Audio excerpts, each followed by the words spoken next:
think I'm going to eat all of it. Try these bits. Are you enjoying it, Alana? It's lovely, isn't it? Goulash. So I've had Hungarian goulash and I love that stuff. I've even made a Polish variation, which is goulash, which is gorgeous, but this one's got me a little bit perplexed. A goulash, American goulash, with ground beef and elbow macaroni. I've never even heard of goulash. Okay, I love goulash, okay? You have heard of goulash though, which is the Polish soup that I make sometimes. And you like that. But this is apparently is going to be nothing like those two. So I am in for a treat today learning about American goulash, and you are, and hopefully our taste buds and our bellies will be. This is going to be an exciting one. I'm sure Alana's going to love this because it's got all the elements of her favourite meals. If you like this kind of content, like the video, and of course, we'd be honoured if you did subscribe and jump along for this amazing journey of ours. Right. Over to the Dutch oven. Over here I've got some olive oil heating nicely. We're just going to go in and add the ground beef.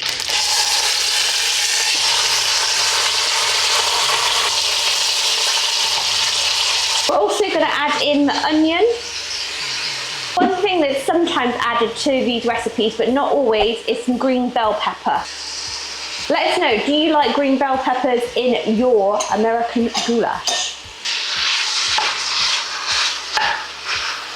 We're just going to cook this now until the beef is nice and brown and no longer pink. Another name for this dish that we did find out was American chop suey, and I've heard of that a few times and I never could figure out what it was. I did just assume it was a variation of the Chinese chop suey dish. I have no idea why this is called American chop suey though, so if you know, please help me out and let me know why it's called American chop suey. So I'm led to believe that this is an American comfort dish and it has all the elements to make it a comfort dish in my eyes. Pasta, meat, fragrant things like garlic, onions, herbs. I'm excited to really try this one. I think one thing that makes it a good dish is that you can actually make this in just one pot. You don't have to boil your pasta separately in a separate saucepan. You don't have to do your meat in a separate saucepan. It's all in one dish, less dishes, great midweek meal. Okay, the meat is all browned and we're just gonna add in some garlic. We just need to cook this for about 30 seconds until it's nice and fragrant. You can smell it already. Right, now to add the rest of our ingredients. So we have some beef broth, some diced tomatoes. If you watched our lasagna video, you'll see that what you guys call things like tomato sauce, tomato puree, tomato paste differs from over here. I did find some tomato pasta sauce here in our shopping aisle, so you have to let me know, is this the kind of thing you guys mean when you say tomato sauce? Because a lot of the time we get jars like this and it's bolognese, just bolognese sauce. Sometimes it has other ingredients added to it, sometimes it doesn't, but this is just tomato, onions and garlic. So hopefully this will do the job, but let us know if I've got this wrong again. Just gonna give this a little stir. Okay, next we need some Worcestershire sauce, some Italian herbs, some salt, and finally some elbow macaroni. And I've got to say a massive thank you to our dear friends Junebug and family for sending this over to us all the way from Texas. Now, believe it or not, sometimes over here you don't always get the elbow macaroni. You get different kind of shapes macaroni, but not always elbow. So this is our first time, I think, cooking with elbow macaroni.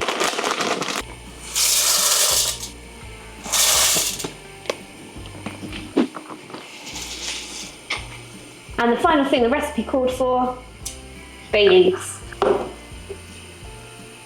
We're just going to bring this to a boil. Once it's at a boil, we're going to reduce it to a low boil and let it cook for about 20 minutes or until that macaroni is tender.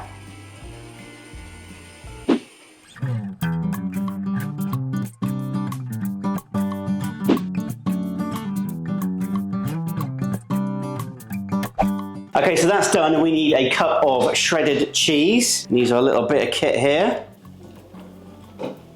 Look at that, make short work of it. Okay, this smells, smells good. Nice and rich, just ready for some cheese. The one thing I've got to ask Vix is this too watery? Because I did read that some people have it a bit soupy-like and some people have it a bit thicker. I'm hoping the cheese will thicken it up a little bit. Just to quickly say, I've removed the bay leaves as well from this. Oh, let's just put a bit more cheese in. Who is it that normally goes rogue on recipes? Wow, looks like it's me now. Look at this, look. Mmm. This goulash, this American goulash, looks and smells amazing. It smells quite rich, and I can see myself loving this and definitely having more than one bowl. And there's me hoping I made enough for leftovers, batch cook this so there's some in the freezer for when I give birth. I don't think there's going to be much left, unless you have the baby tonight. We joke, but baby is due imminently.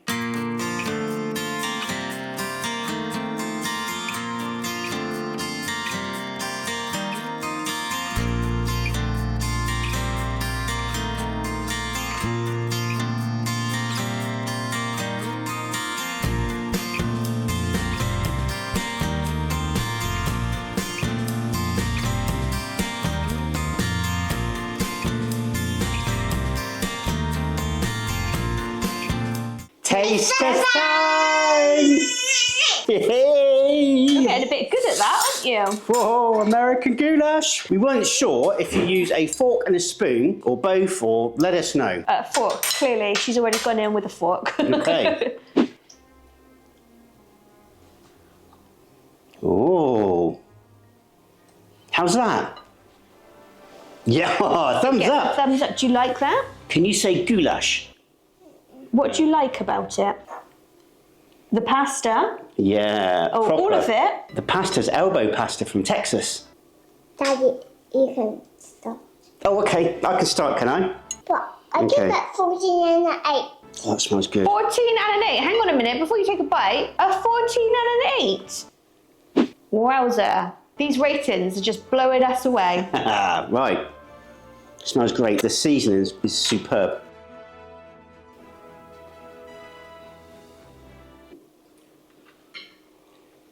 He's got happy dimples. That's really good. Okay, so we've got 2 winners over there. Bloody hell. Oh, yeah. Mmm. That's lovely. Rich, tasty, flavoursome. You can taste all these flavours. I could taste flavours. I could taste the Italian seasoning. I could taste a little bit of salt, but not too much. I can taste the tomato. I could taste the garlic and the onion. Oh, this is quite tasty, I've got to say.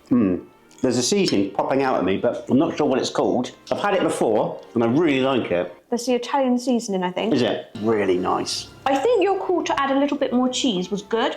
I think I would go and add a bit more cheese still. Really? I don't think it needs any. No, I think I'd like a bit more gooiness, a bit more kind of a cheesy pull thing to it. But it might just be that this is a little bit more liquidy than you're used to over there. So let us know about the consistency of this as well. I did follow the recipe for this one, but it might be that tomato sauce. It might be a bit of a different consistency to what you're used to. Or it might just be that this one is a little bit more liquidy. Doesn't matter to me. I think it tastes outstanding. This is really good. It's got these nice Italian flavours. It is like a hug. It's like maybe an Italian hug. It's very rich. I think I'm going to eat all the bits. These bits. Are you enjoying it, Alana? It's lovely, isn't it? So it is definitely a comfort food. It is very warming and wholesome. Oh. And I think the fact that it is not too heavy means that you could have it year round. But just to pick you up on something, it has got pasta, it has got Italian seasoning. It is very Italian-esque, but I'm not sure how American goulash came about. Let us know in the comments below. I've got an important question for you. Where does this compare with the Hungarian and the Polish goulash? There is no comparison that you can make. It's a completely different dish. I think the only similarity is the name. Even the Hungarian goulash compared to the Polish goulash soup is different, but they're both a meat with a lot of paprika. Yeah, this doesn't compare. It's holding up on its own as American goulash. Bloody lovely. Really, really nice. There's so much depth of flavour in this. There's so many layers, but nothing's overpowering, and